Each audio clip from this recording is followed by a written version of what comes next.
Now we have a comprehension check here. Let's quickly do this before we head on to the second part of the story. What is the secret that Meena shares with Mridu in the backyard? What was the secret?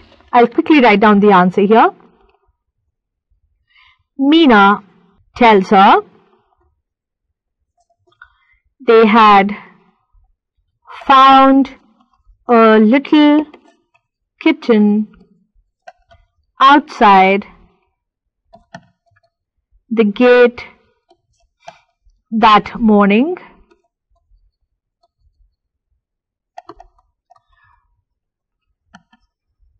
The small cat was lying inside a torn football lined with a sack filled with sand. It was a secret their mother should not know. So this is the answer for question number 1. I'll quickly repeat the answer. What is the secret that Meena shares with Mridu? Meena, the first cousin, Mridu, who had come to their house in the backyard. What secret did Meena share? Meena tells her they had found a little kitten outside the gate that morning. The small cat was lying inside a torn football which was lined with a sack. That sack was filled with sand. It was a secret their mother should not know. Why? Because if the mother would know, the grandmother would go away to their Paddu Mama's house. Second, how does Ravi get milk for the kitten? Now quickly we'll write this answer. Ravi got the milk from Patti, who wanted the tumbler back. Ravi pretended that he was hungry, and after drinking the milk,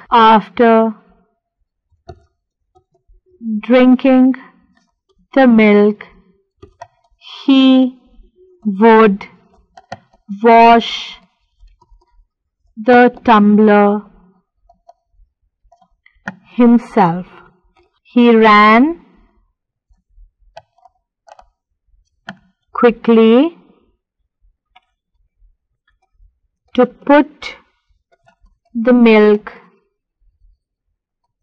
in the half coconut shell.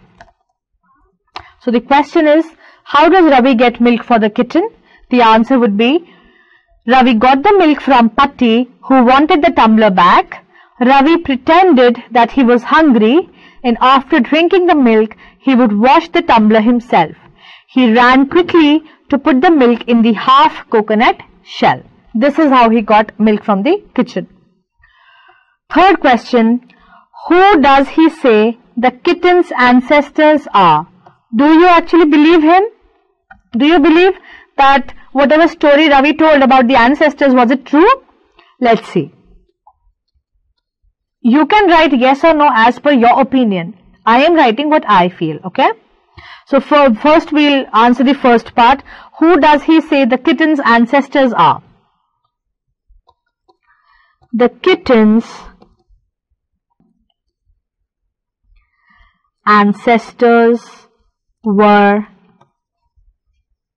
Mahabalipuram,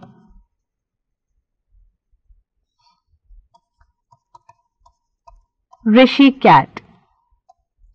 Now the second part, do you believe him? If you believe, then you have to give a reason. If you do not believe, write no, I don't believe. No, I don't believe it. Okay? Coming to the next part. Ravi has a lot to say about MP Punai. MP Punai was Mahendran, the kitten. This shows that Ravi had to, Ravi had a lot of stories about this little kitten. So what does this show? He is merely trying to impress Mridu. His knowledge of history is sound. He has a rich imagination. He is an intelligent child.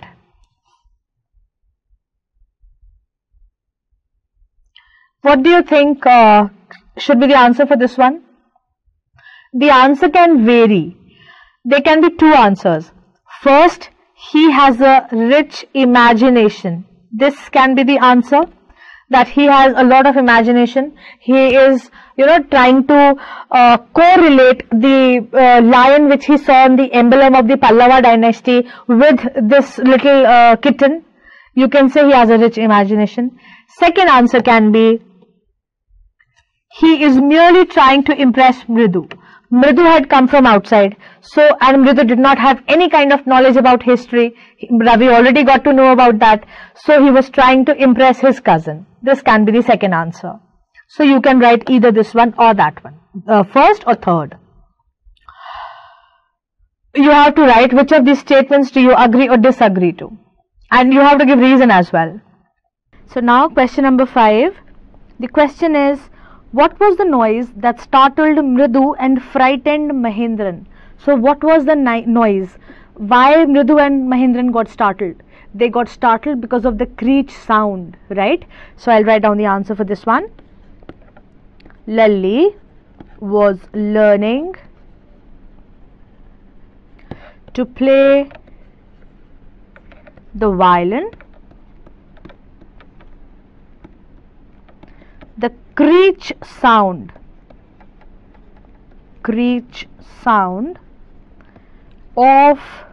of the violin, which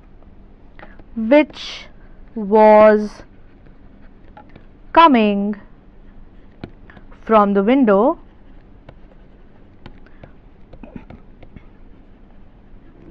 frightened Mahendran and startled Mridu. Right? So I'll just read the answer again. Lalli was learning to play the violin. The creech sound of the violin, which was coming from the window, frightened Mahendran and startled Mridu. Correct? This is the answer. Now we come to the second part of the story. Let's see what is it about. Mridu crept up to the window. Lalli was sitting a little distance away, awkwardly holding her violin and bowstring, her elbows jutting out and her eyes glazed with concentration. Now Mridu crept to the window. Mridu crept to the window means she silently, very quietly, she went to the window and to peep inside what was happening. If Lalli was, learning the violin, she just wanted to see what exactly the scene was. So she crept to the window, she peeped inside the window. Lalli was sitting a little distance away. She could see Lalli that she was sitting at a distance, awkwardly holding her violin. How do we hold a violin? Like this, correct? On our shoulder. So very awkwardly Lalli was holding that violin, probably not in a proper manner. And a bowstring. The bowstring is the thing which we play the violin with. You must have seen a bow and the strings attached to it. Probably it is something of like this. This is the bow and here are the string attached. Where we, these strings help in creating the music of the violin. So this is a bowstring. So she was holding the violin, Lalli, and the bowstring, her elbows jutting out and her eyes glazed with concentration.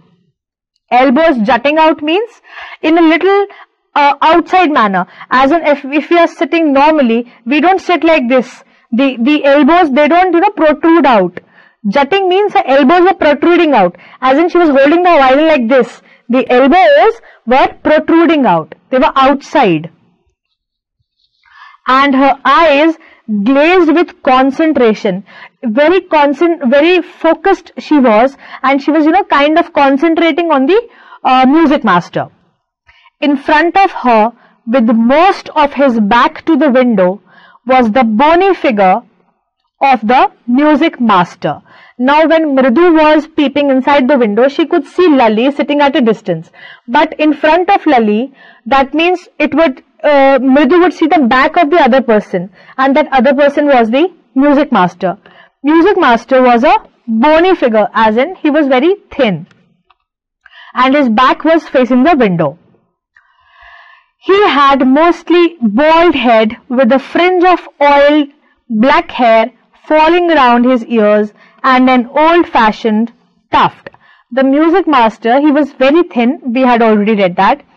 He was mostly bald, as in mostly bald, as in most of the hair were not there. He was mostly bald, with a fringe of oiled black hair, a little bunch or group of hair, you can say, falling around his ears. In here, it was all oiled in an old-fashioned tuft, in a very old-fashioned manner, where the old people, or where the ancient, you will not say ancient, you can say people from the, previous generation, you can say, they used to keep their hair. If he was bald, a little hair was here near his ear, which was already oiled.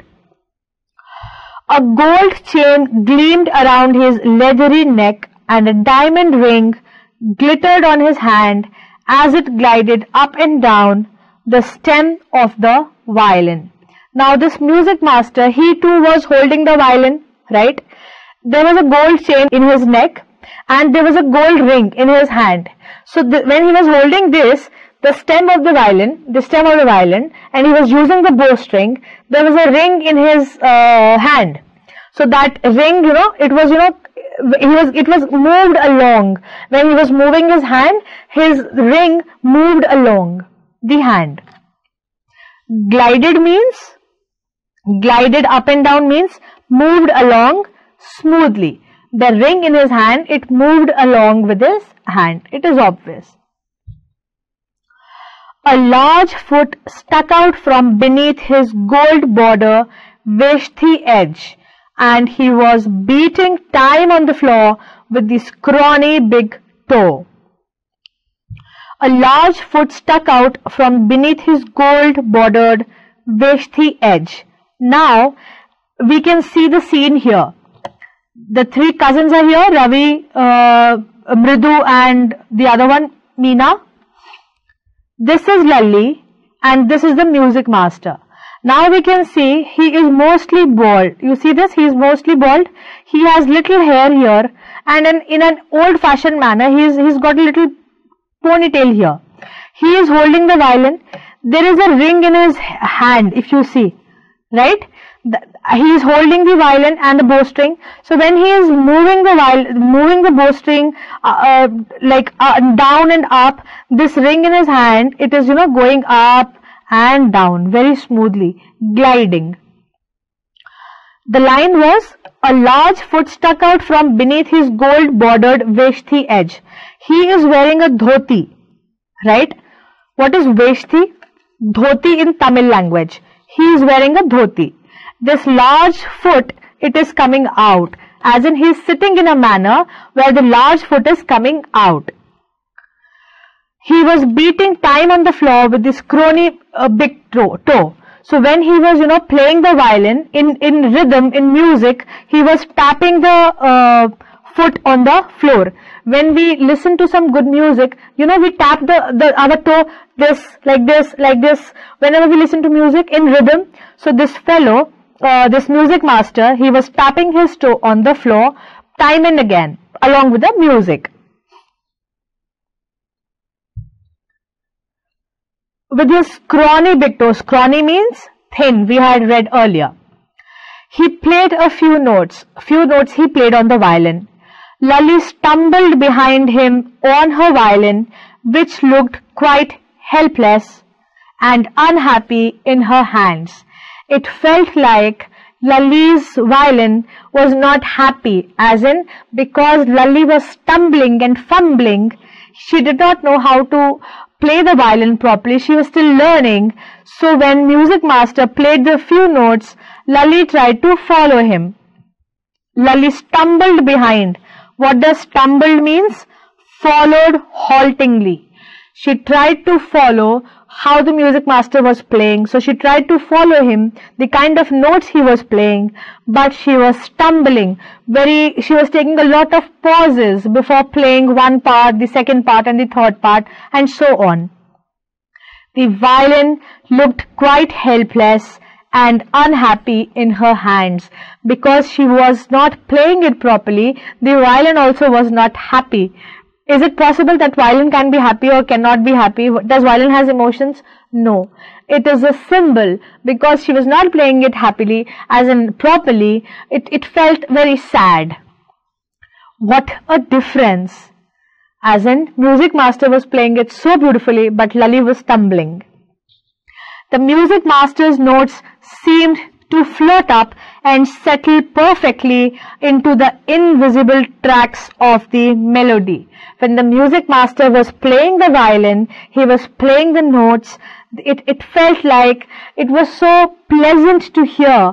The notes were, they were blending into the invisible tracks of the melody. It was so beautiful. It was so melodious to hear what he was playing.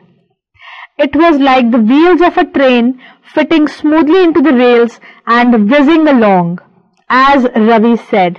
So Ravi said, watching whatever was happening inside when the music master was playing and Lalli was trying to follow him, Ravi said, what a difference it is. When the music master is playing, it is so melodious, it is so pleasant to hear, it is so nice to hear. But it feels like the melody is, kind of melting. It is just flowing. The tune is just flowing. But when it is like, then he compares as if the wheels of a train fitting smoothly into the rails. As in, you would have seen a train, right? The train runs on the iron tracks. So the wheels of that train, they are running very smoothly on the tracks and whizzing along. They are running very smoothly together in synchronized manner. In sync, in short. So Ravi explained that everything, when the music master was playing the violin, it was so much in sync and it was so melodious. Mridu stared at that huge, be-ringed hand moving effortlessly up the violin's stem, making lovely music. So Mridu also noticed, and she was noticing that ringed hand. Be-ringed means the music master is wearing a ring. The hand which had the ring, it was moving up and down. So she was just noticing how effortlessly, how easily, how comfortably the hand moved along the stem of the violin, making beautiful and melodious music. Squawk! There was Lalli derailing again. And then finally again, when Lalli was trying to follow the music master, there came a derailing, as in the notes were not proper. Lalli again stumbled and fumbled with the notes. Amma! Came a wail from the gate. Amma! Oh! Ravi, send that beggar away! Cried his mother from the back veranda where she was chatting with Tapi. So what happened? Amma came suddenly and there was a wail, there was a cry, there was somebody on the gate, there was a cry from the gate, and that cry was, Amma! Amma! Oh, Amma! There was this voice, somebody was standing on the gate and calling for Amma. Ravi, send the beggar away. So Amma from inside screamed, Ravi, send that beggar away. So who was standing on the gate? There was a beggar who was calling for Amma. So Amma said, Ravi, send that beggar away. Cried his mother from the back veranda. Mother, in a very loud voice, she said, Ravi, send that beggar away.